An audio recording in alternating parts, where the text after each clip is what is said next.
మనకి శక్తి స్వరూపమైనటువంటి వాడు. వారు చెప్పేది వినండి. మన కార్యక్రమం ఏం చేస్తున్నాము, ఏ విధానంగా చేస్తున్నాము, అది విధానాలు అన్ని వివరాలు చెప్తున్నారు. ఈ చరాచర సృష్టిలో భగవంతుడైనటువంటి వాడు బాగా శక్తి స్వరూపమైనటువంటి వాడు. విద్యుత్ కేంద్రం ఉంటుంది కదా, విద్యుత్ కేంద్రం. విద్యుత్ కేంద్రంలో ఉన్నటువంటి కరెంట్ మనకు కనబడుతుందా? కానీ వినియోగించుకుంటున్నాము మన సౌకర్యం కోసం. అలాగే భగవంతుడైనటువంటి పరమాత్మ అనే శక్తి కూడా ఒక్కొక్క అవతారంగా ఆవిర్భవించున్నాడు సృష్టిలో. అన్నిటికంటే చరాచర సృష్టిలో గొప్పదైన అంటే అమ్మే. ఎందుకోసం అంటే కడుపులో ఉన్నప్పటి నుంచి బయటకు వచ్చేంత వరకు రక్షించుకునేటువంటి ఎవరైనా తల్లి. అందుకే దేవతలు కూడా వేదంలో మాతృదేవో భవ అని ప్రారంభం చేశారు.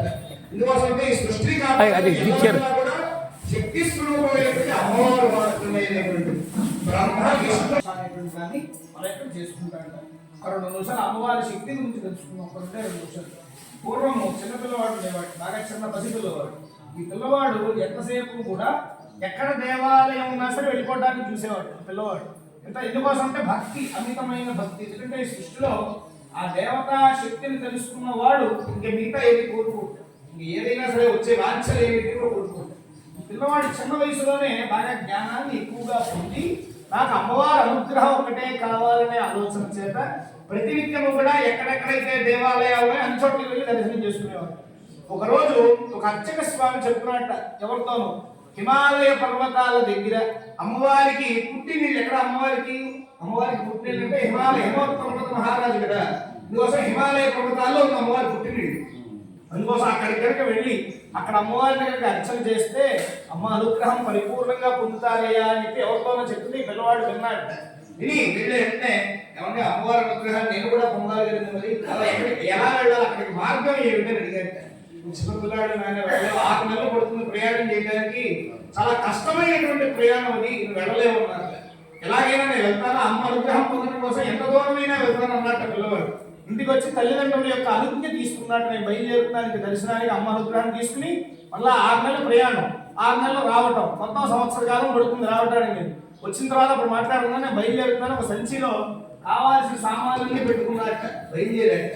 అమ్మవారి నామస్మరణ బయలుదేరినప్పుడు కూడా కావాల్సిన అమ్మవారి భక్తి. మార్గంలో ఎన్ని సమస్యలు వస్తున్నా సరే నేను అధిగమిస్తూ ముందుకు వెళ్ళుంటాను. అలా అమ్మవారి అనుగ్రహం ద్వారా పొందుతామనే దృక్పథంతో ఆ పిల్లవాడు బయలుదేరాట. అతి ప్రయాసపడి 6 నెలల తర్వాత హిమాలయ పర్వతాల దగ్గర చేరుకున్నాడట. చేరుకోగానే ఆ హిమాలయాల నుంచి నీళ్లు పడుతూ ఉంటాయి. వాటిలో స్నానం చేసి అమ్మవారి దర్శనానికి వెళ్దాం వెళ్ళే లోపుగా అర్చకులు కూడా అఖండ దీపాన్ని వెలిగించారట. అంటే దాని అర్థం ఏమిటయ్యా అంటే అఖండ దీపానికి ఇవాటితో గుడి మూసేస్తున్నాము అని అర్థం. ఎందుకోసం హిమాలయంలో మంచు కురుస్తుంది కదా, మరి 6 నెలల పాటు మూసివేస్తారు ఆ గుడి. అందుకోసం ఈ అఖండ దీపాన్ని వెలిగించి అలా తలుపులు వేసి పిల్లవాడు అడుగు పెట్టాడు లోపలి.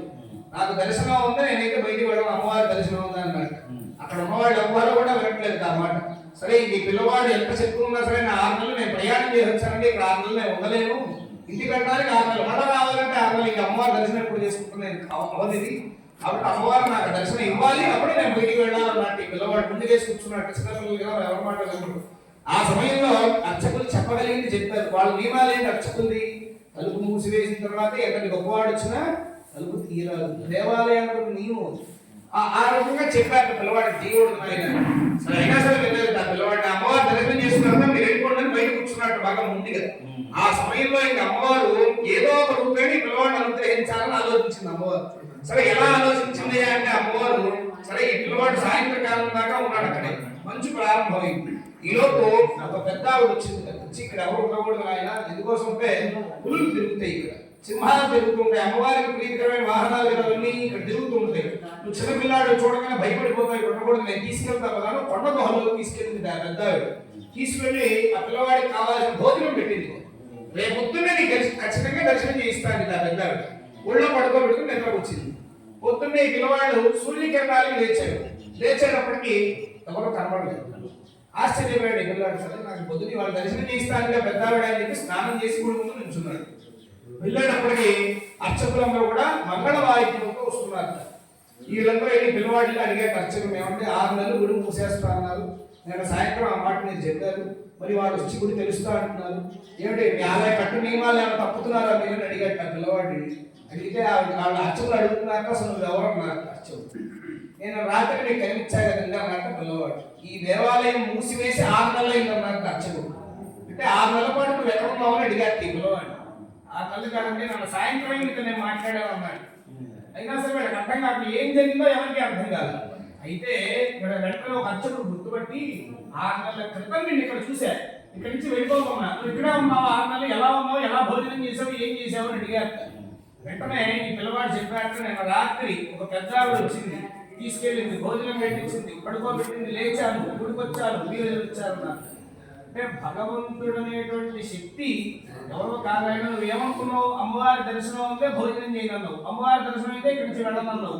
నీకోసం అమ్మవారు భక్తిగా ఇక్కడికి వచ్చినందుకు అమ్మవారు నీకు దర్శనం ఇచ్చి కాలస్వరూపమైనటువంటి అమ్మవారు, కాలం ఎవరయ్యా అంటే భగవంతుడే, అటువంటి కాలస్వరూపమైన భగవంతుడు 6 నెలల కాలాన్ని ఒక రాత్రిలో నీ కోసం లేపేశాడు, పడుకోబెట్టాడు 6 నెలల పాటు నిన్నమాట అర్చకుడు. పిల్లవాడు చాలా సంతోషించి అమ్మ చేతితో ఉన్నటువంటి పదార్థాన్ని తిన్నాను, అమ్మ ఒళ్ళో పడుకున్నాను. ఎంత ఎవరి ద్వారా అయింది? భక్తితో చేసినటువంటి మన కార్యం. సాధనా సాధ్యమే సర్వం. మనం చేసిన సాధన ద్వారా స్థాయికి చేరుకోవాలి. అమ్మ అనుగ్రహం ఉంటే ఇటువంటి మహత్కార్యములు ఇలా 1, 2 కాదు, ఇంకా అనేకములుగా ఇలా ఆచరించిన వారి తరములు ఏవైతే ఉంటాయో 10 తరాలు అటు 10 తరాలు ఇటు అందరూ కూడా 21 తరాలు తరించి అమ్మవారు అనుగ్రహం చేత ధనము, యశస్సు, సంపదలు, కీర్తి అన్నింటినీ కూడా అమ్మ అనుగ్రహం ద్వారా అతి సులువుగా పొందగలుగుతాను. అదే అమ్మవారి అనుగ్రహం.